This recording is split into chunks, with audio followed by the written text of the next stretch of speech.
Oi, gente, tudo bem com vocês? Espero que sim. Hoje eu vim compartilhar com vocês um pouquinho da minha história, né? Como o autismo entrou na minha vida. Em 2020, eu fui mãe do Adri Emanuel, né? E com o passar dos meses, eu não me atentei. Hoje eu percebo, mas na época eu não percebi, porque até então o autismo para mim ele era desconhecido, né?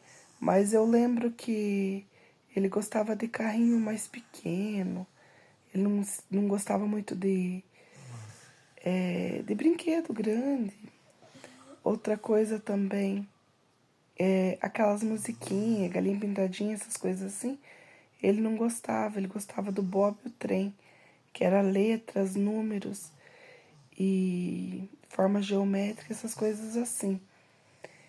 E outra coisa também que hoje, assim, fala bastante, né? Mas na época não falava quase do autismo. É questão de bastante pessoas, lugares que tinha bastante pessoas, ele chorava demais, ele se irritava muito. Barulho também, ele não gostava de barulho, sabe? Tinha sensibilidade a barulho.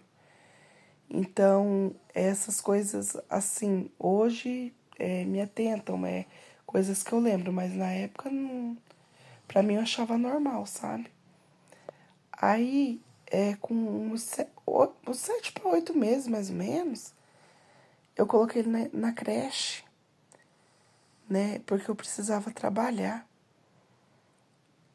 E um certo dia, passou uns meses, a diretora me ligou.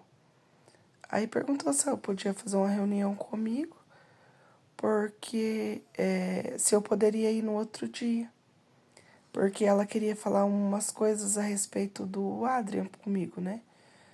Aí eu fui. No outro dia eu fui. Lá, cheguei lá, tava a diretora e mais duas professoras. Aí elas começaram a relatar umas situações que ele não gostava de brincar com as outras crianças, que ele pegava o brinquedinho dele e ia brincar no canto. Outra coisa também que ela relatou foi das letras, dos números, das cores, que ele dominava bem, né? E ele não estava comendo. Daí eu até falei, não sei se a senhora lembra, até um aninho ele comia de tudo. Ele até comia aqui, né? Mas depois de um ano ele não quis mais comer. Ele só tá na mamadeira, só tá tomando mamadeira. Daí tá. Aí ela pegou e falou bem assim, então, a gente tem uma suspeita, mas nós não queremos falar agora porque a gente não tem certeza. É só suspeita. Você poderia marcar uma consulta com o neuropediatra, que daí o neuro pode dar um relatório pra gente. Aí eu falei, sim, posso. Aí fui atrás do neuropediatra, né? Marquei com o doutor Ademar, que eu morava em Paysandu, e o doutor Ademar era em Maringá. Se passaram, aí no meio, antes do laudo, ele me pediu uma tomografia. Eu acho que foi mais ou menos uns 6 meses de consulta, se eu não me engano. Era a consulta e o retorno. Uma consulta e um retorno com 15 dias. Aí ele pediu essa tomografia.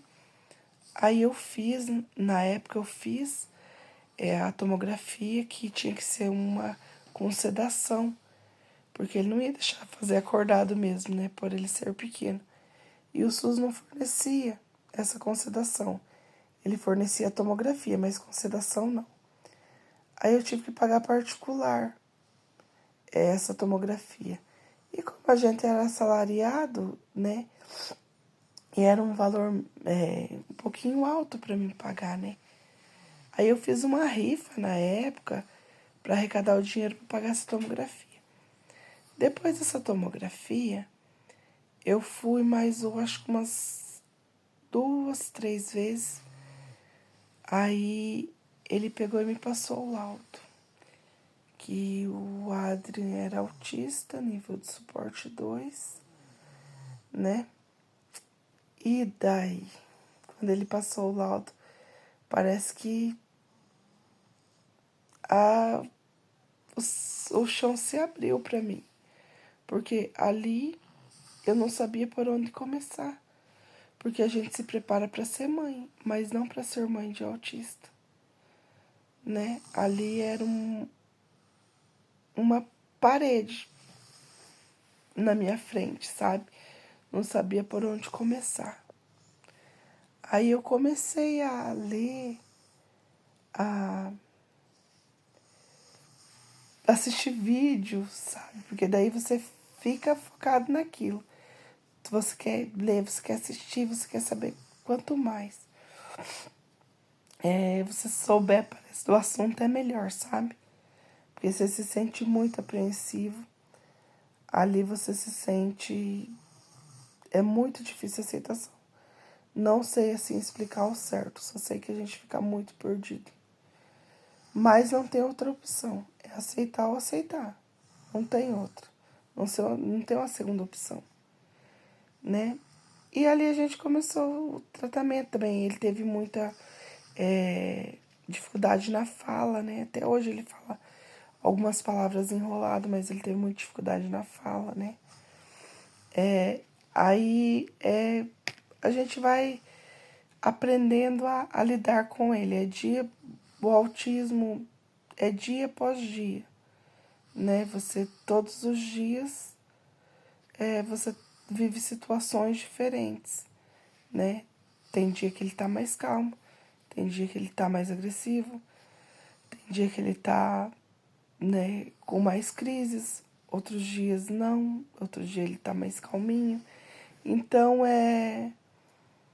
como se diz, a gente vive um dia após o outro, né?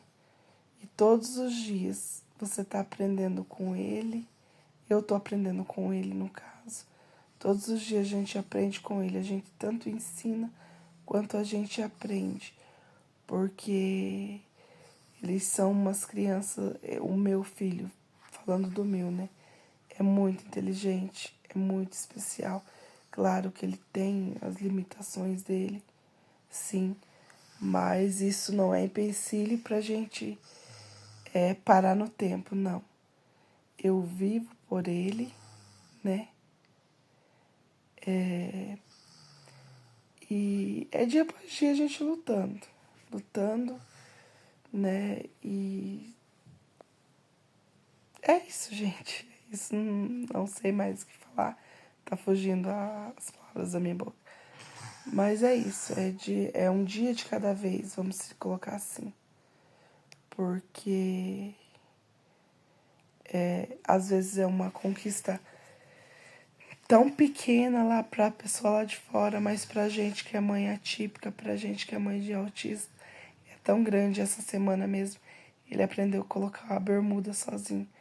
Nossa, eu fiquei tão feliz porque olhando de fora é uma conquista tão pequena, mas pra gente que luta diariamente pela independência deles, é uma conquista muito grande mesmo. E eu vivo para ele e por ele. Enquanto eu existir, eu vou lutar por ele. Então é isso, ser mãe atípica é não desistir nunca, né? Ter muita fé em Deus. Deus continua me abençoando e abençoando a cada um de vocês.